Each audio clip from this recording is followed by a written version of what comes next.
Bonjour et bienvenue. Donc ça c'est Thierry, c'est le propriétaire du 4x4. Donc là on va commencer la semaine, qui n'est pas une semaine, on va dire que c'est la semaine mais c'est pas la semaine. Donc là on va commencer par l'arrière, on va commencer à sortir le réservoir et monter le pare-choc. Comment il fait ça? Moi je m'occupe un peu de la carrosserie sur le côté et puis on avance, on verra ce qu'on fait. On verra à la fin de la semaine, on en sera arrivé. Donc on vous montre ça en allant, avec le sourire, avec de la bonne humeur et tout ce qu'il faut. Allez, on y va. C'est génial.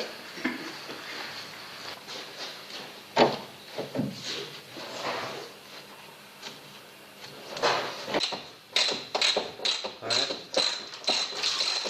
Wow, elle est dans le coup, mon gars.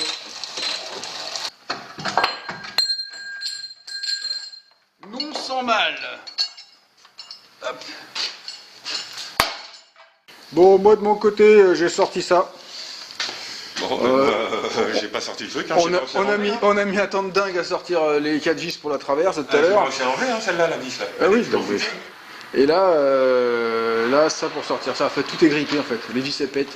C'est un truc de dingue. On a dû mettre 3 heures pour enlever 8 vis. Je confirme. Allez, attrapez-vous. Bon, ça y est, on l'a eu.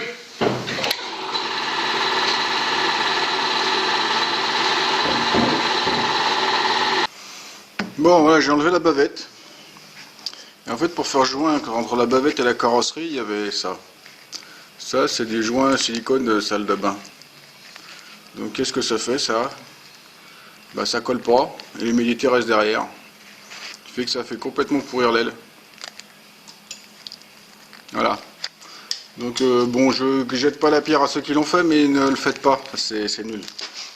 Faut pas faire ça. Ça, c'est pour les salles de bain.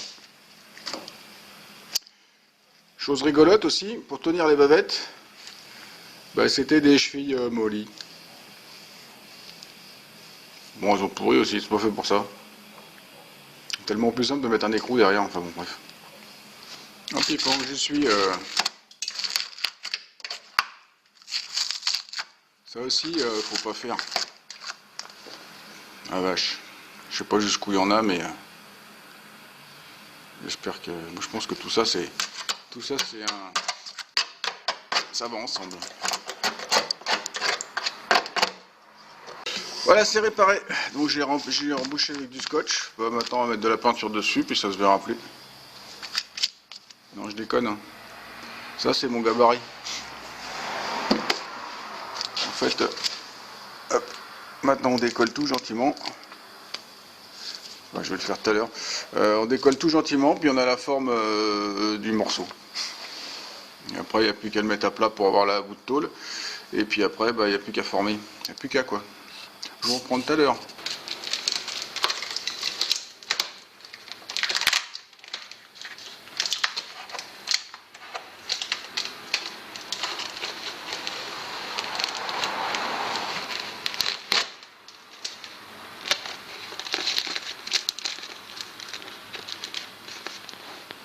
Voilà, ça c'est mon gabarit.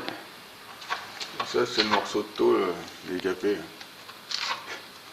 Bon, je vais en enlever un peu, je vais travailler là-dessus, mais je vais en faire beaucoup moins quand même. Je vais pas enlever tout ça. Bon, j'ai enlevé le bout de tôle, il reste pas grand chose. Hein. Ça c'est vraiment de la merde, de la merde, de la merde, de la merde. Parce que qu'est-ce que ça a fait? Ben ça a fait pourrir là aussi. Voilà. Ce qui fait que maintenant j'ai tout le coin à refaire complètement. Voilà, le chantier de 4 heures se transforme en chantier de 8 heures.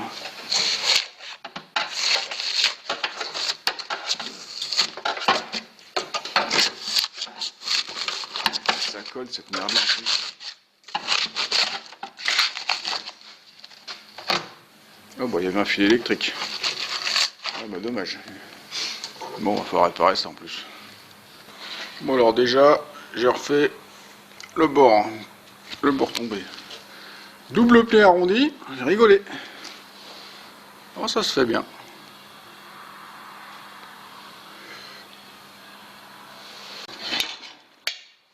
Alors voilà, ça c'est la pièce. La pièce que j'ai faite pour aller là. Bon, la peinture pas tout à fait sèche, mais c'est pas grave. Hop, ça s'emboîte comme ça.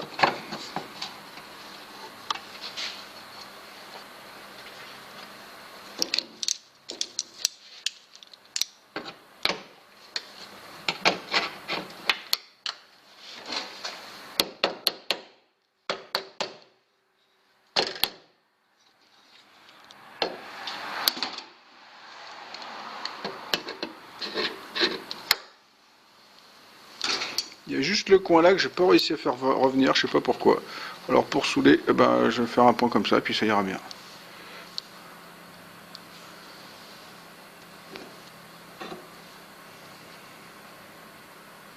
Et voilà ce que ça donne une fois soudé. Bon, c'est pas terrible, j'ai un creux là. Ça a creusé, je sais pas pourquoi. C'est pas top. Donc de toute façon j'avais prévu de remettre de Cinto dessus, donc on va mettre une bande de Cinto. Puis ça va le faire. Voilà, pendant que j'ai mis du Cinto là. Donc pendant que ça sèche, ça durcit, il fait froid, donc ça va être long. Donc j'ai bouché ce trou là. Le trou qu'il y avait là. Hop. Donc le trou qu'il y avait là, c'était ça quoi. Il y a un trou là. Donc on est découpé, j'ai refait une tôle, c'est soudé. Donc là c'est derrière le pare-choc. Donc je pense que je vais pas fignoler plus que ça. Mettre un coup de peinture, un petit coup de jointage. Et après on mettra une peinture blanche dessus comme pour le reste. Mais bon, pas plus que ça. Et là, bah il y avait ça. Ça et de la choucroute.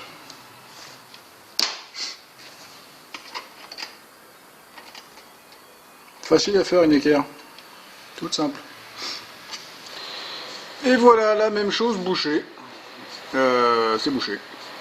Je vais mettre une résine dessus un petit peu parce que c'est pas tout à fait nickel. Donc on va faire ça propre au Cinto. Est-ce que Cinto est propre dans la même phrase? Ça veut le faire. Là on va dire que oui.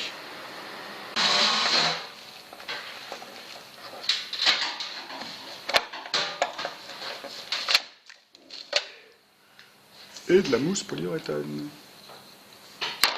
Bon alors pour finir, j'ai été obligé de faire tous les trous. Parce que là il a fallu que je sorte tout ça. Voilà.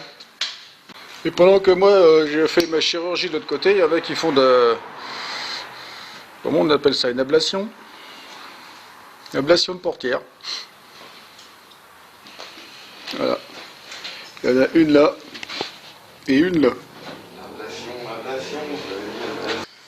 Hop, soudé. Maintenant on va meuler. Et puis après on verra ce qu'on fait dessus. Et voilà, la même chose une fois meulé. Donc maintenant bah pareil, je vais mettre une petite résine dessus. Une petite couche pour masquer tout ce qui est petit décalage et tout ça. Parce que bon c'est le bas de caisse, c'est pas ma bagnole. Ça le dérange pas mais bon. Quand même, faire ça propre. Bon alors là pour décabosser ça, je voulais démonter l'aile, mais c'est un peu compliqué. Parce que bon, plus l'aile, bon, il y a des trous à reboucher sur le côté. Donc les vis là qui tenaient sur le joue d'aile là, sont un petit peu... Les vis pas trop les écroutes, et c'est des écroutes prisonniers. Il y en a deux qui sont sortis, tous les autres je les ai coupés, c'est foiré. Ça a tout arraché.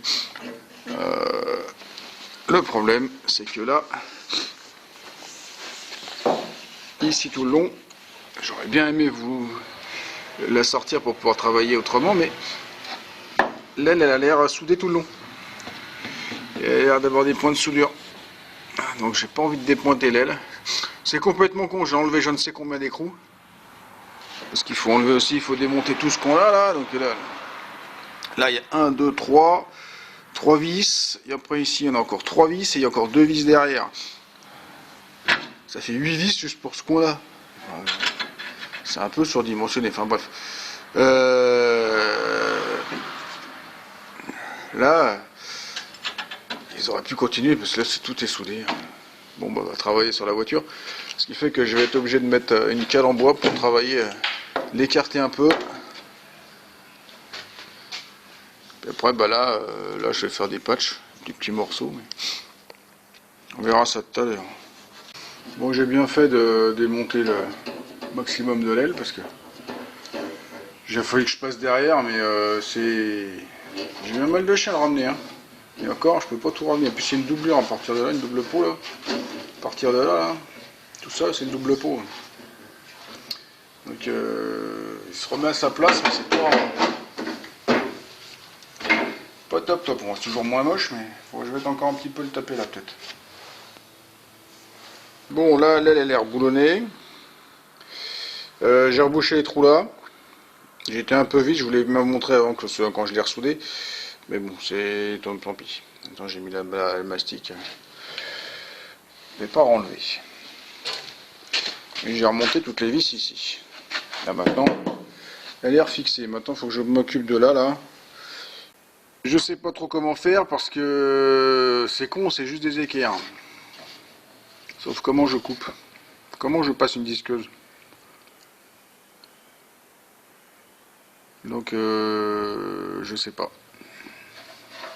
Il n'y a que le retour qui est abîmé. J'ai gratté là. Il n'y a que le retour. Dessus, il n'y a rien. Je pense que je vais faire juste des pièces comme ça. Et les ressouder au bord ici. Avec un petit pli à l'intérieur. Et puis ressouder bord là. Et puis me les propres. L'enlever burin, je pense. Je crois que je me suis un peu emballé. Il reste un petit trou là. Que je peux pas atteindre à cause du compas. Alors, je vais démonter le compas. J'espère juste que je vais pas me le prendre dans la gueule. C'est pas un compas, c'est un ressort. Bon, voilà, c'est brut de... C'est brut de soudure. Ah, je me suis fait avoir, moi j'ai fait juste une bord. J'avais fait juste une tôle avec un pli dans un sens et un pli dans l'autre. J'aurais dû vous montrer. Mais en fait, elle a une courbure là, l'aile. Ah oui. Donc bah, tout resserré au conformateur. Puis après on a refait le pli parce qu'on peut pas plier avec le conformateur. Passe pas. Donc là, je meulerai bien ça demain matin. Hein, parce que là, il doit faire nuit. Enfin, il fait nuit déjà. À mon rentrée. Et je referai ça proprement. Là, le pli, là, je le redescendrai aux chasses dans le fond. Je refais 4 points de soudure. Et ça ira. Donc voilà, la même pièce, soudée. Enfin, meulée. On travaille toujours mieux le matin. Après le soir. Et reposer. Voilà une petite résine là-dessus. Pour boucher les dernières aspérités. Et on est bon. Donc je viens de terminer un truc chronophage. Le capot. Je n'en avais pas parlé, je crois, dans la vidéo de présentation. En fait, le capot, il y a un problème. Un jour, il s'est ouvert. En roulant. Donc il s'est complètement retourné. Donc ça avait arraché ces choses-là, et tout taper le pare-brise, enfin tout qui va bien. Et depuis, je ne fermais plus. Forcément. Donc les charnières en elles-mêmes, elles se sont allongées. Au niveau de la... On voit bien que chaque côté, la peinture s'est écaillée. Donc les charnières, elles ont plus le bon angle. Bon, ça, c'est une chose. Donc j'ai calé avec une rondelle d'un côté pour récupérer la bonne inclinaison. Sauf que le bord du capot venait plonger. Normalement, quand il s'articule, il vient tourner autour de la cloison ici. Et en fait, à l'ouverture, il venait directement planter. En fait, il s'était aplati dans le milieu, en tapant certainement sur le pare-brise, il s'était aplati dans le milieu. Ce qui fait qu'il passait plus le point. Il passait plus le point. Donc là, ce que j'ai fait, c'est que j'ai mis des cales en bois dans le milieu. Pour le redresser, j'ai mis des cales en bois, puis j'ai refermé. Le truc, il est revenu. Et puis maintenant, bah, il ferme nickel. Il ferme, il s'ouvre nickel. Hop.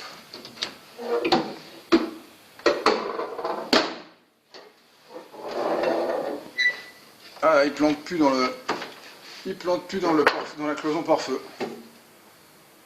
Ça n'a pas été simple. En plus, j'avais démonté cette charnière là pour voir justement. Et derrière, j'avais trouvé du terreau. Je me dis, tiens, on peut faire pousser des salades, là, c'est cool. En fait, il y a eu une accumulation de feuilles tassées là, mais un truc de dingue. Je pense que c'est une bête qui a fait ça, c'est pas possible. Ce qui explique le pourquoi il y a de l'eau qui rentre dans l'habitacle quand il pleut fort. En fait, la sortie d'eau qui est de ce côté-là était complètement bouchée. Donc j'ai démonté ça, le moteur, et j'en ai enlevé à l'aspirateur. Je l'ai même à la soufflette et il a fallu que je me fasse un crochet, tout ça, un truc de dingue. Ça m'a pris un temps fou. Bon, bref, là, c'est réglé. On n'est pas tip top, mais là, le capot s'ouvre et se ferme sans forcer. Et puis là, on peut voir que j'ai mis un peu de résine là, pour corriger un petit peu tout ça. Ça sera poncé en temps et en heure. Peut-être pas par moi d'ailleurs. Et pendant que je faisais toutes mes conneries, bah, Thierry a continué à démonter toutes les moquettes, le siège passager, le conducteur, je veux dire, pour que j'ai accès complètement à tout le coin. Et là, on voit bien que c'est moche. Et ça, c'est mon morceau de tôle de... Et mon morceau de tôle de remplacement, ça, qui va là. Et j'ai un autre copain, mon autre copain formeur qui est passé tout à l'heure, qui a vu la qualité de tôle. Là, bon, il a l'œil hein, tout de suite, il a vu qu'il y avait des trucs qui étaient mal pliés, tout ça. Et il m'a donné 2-3 conseils du genre garder le dessus du longeron, faire comme j'ai fait avec la 504 en fait, en garder le dessus du longeron et venir me repointer en dessous, faire des trucs comme ça, enfin bref. Parce qu'en fait c'est qu'une tôle mal faite. Donc dans les choses que j'ai fait aussi tout à l'heure, avant de m'attaquer au capot, c'est la bosse ici. C'est compliqué. Parce qu'en fait le plancher est ici, du coffre. Et ça c'est toute la partie en dessous. Donc il y a accès, zéro accès. Enfin si, il y a accès en enlevant le phare ici. Enfin le phare arrière. Sauf que donc ce que j'ai fait c'est que j'ai pris ma barre à mine et puis j'ai poussé doucement. J'ai réussi à récupérer quelque chose mais c'est un champ de patates. J'aimerais bien réussir à ressortir ça un peu plus, mais la nervure là elle est un peu aplatie. Après, comme on va pas faire de peinture normalement sur ce coin là, non c'est pas prévu, j'aimerais bien arriver à planer un petit peu doucement au maillet en bois, mais bon j'arrive pas, je peux pas, ma main, j'ai le bras trop gros pour aller passer un tas derrière, c'est compliqué. Je sais pas comment je vais faire. Ici, j'ai ressoudé une cornière, une petite équerre, parce qu'il n'y avait plus de lame pour mettre le joint. Elle était mangée, pourrie. Bon, il y a d'autres endroits, c'est moins croqué, mais là, il en manquait vraiment 20 cm. Donc, bah voilà, j'ai mis juste ça. De toute façon, ça ira bien, c'est juste pour tenir le joint. C'est juste une pièce c'est juste une équerre, en fait, pour tenir le joint. Bon, on va s'arrêter là-dessus pour cette semaine. La semaine se termine. Enfin, elle ne se termine pas, mais demain, je bosse pas dessus. Donc, on va dire qu'elle se termine pour le PPR. Donc, bah, je trouve que c'est pas mal avancé pour une première semaine. Donc, la semaine prochaine, j'attaque, bah, je commence une motivation pour attaquer le bas de caisse là. Je pense que ça va pas être simple. Je sais que je vais trouver de la mousse polyuréthane encore. Ça se trouve, ça ira beaucoup mieux que ce que je pensais, je sais pas. Donc voilà. Là, bon, j'ai montré les l'équerre, j'ai passé de l'intérieur dans les ailes là. J'ai remis de la peinture à l'intérieur de tout ce que j'avais. Tout ce que j'avais déjà fait sur cette aile là. Donc comme je pouvais accéder par l'intérieur, je ne me suis pas gêné. J'ai barbouillé.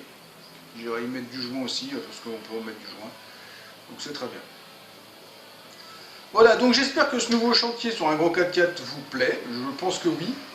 Vu les réactions sur la première vidéo, je pense que vous êtes impatient de voir ce qu'on peut faire avec ça. D'avoir de la main d'œuvre à côté, c'est pas mal. Ça permet de raconter des blagues.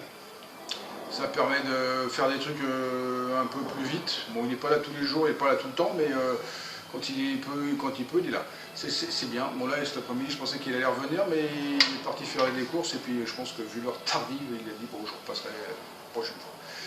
Bon, voilà, c'est tout. Ou il n'a pas trouvé. Voilà. Donc, si ça vous a plu, si ça vous a diverti, si vous aimez les HJ61, les gros Toyota, les 4x4 de Daesh, parce que c'est 4x4 de Daesh, validé par Daesh, hein, bon, est-ce que c'est une bonne référence, j'en sais rien. Vous pouvez me laisser un petit pouce, vous n'oubliez pas de me laisser un commentaire, de la faire circuler sur les réseaux sociaux, et de vous abonner à ma chaîne, c'est pas déjà fait. Et pour tous ceux qui veulent me joindre, tous les liens sont en dessous dans la description. Allez, au revoir, à la prochaine, avec du Toyota. Oh oui.